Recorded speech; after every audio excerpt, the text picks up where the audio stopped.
করে উত্তর দাও। একটি বহুবীজী ফলের নাম লেখো। পেয়ারা। পাখি কটা ডানা থাকে? দুটি।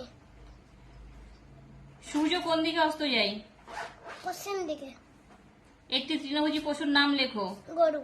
গ্রহের চারিদিকে যারা ঘুরে তাদের কি বলে? উপগ্রহ। সবচেয়ে সুন্দর পাখির নাম কি? ময়ূর। সঠিক উত্তর বেছে নিয়ে লেখো। একটি যৌগিক ফল হলো পেয়ারা না আনারস? পেয়ারা। একটি বন্য পশু হলো হরিণ না বিড়াল? হরিণ। একটি স্তন্যপায়ী প্রাণী হলো বাদুড় না ময়ূর? বাদুড়। সবচেয়ে বড় গ্রহ শনি না বৃহস্পতি? বৃহস্পতি। শূন্যস্থান পূরণ করো। রস অনুসারে ফলকে ড্যাশ ভাগে ভাগ করা হয়। দুই ভাগে ভাগ করে দাও। সবচেয়ে দূরের গ্রহ? প্লুটো। পাখিরা ড্যাশ দিয়ে খাবার খায়। ঠোঁট দিয়ে। পশুদের ড্যাশটি পা একটি লেজ আছে।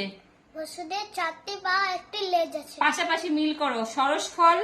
সরস ফল হলো না আর আম ও লিচু। নিরাস ফল? নিরাস ফল হলো বাদাম ও নারিকেল। তৃণভোজী পশু? তৃণভোজী পশু গরু ও ছাগল। মাংসাশী পশু?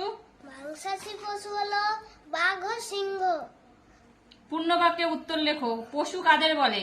পশু কাদের বলে? হুম যাদের যে প্রাণীর 4টি পা ও একটি লেজ আছে তাকে পশু বলে। আকাশ কাকে বলে? আমাদের মাথার উপরে যে মহাশূন্যটি থাকে তাকে আকাশ বলে। গুচ্ছ ফল কাকে বলে?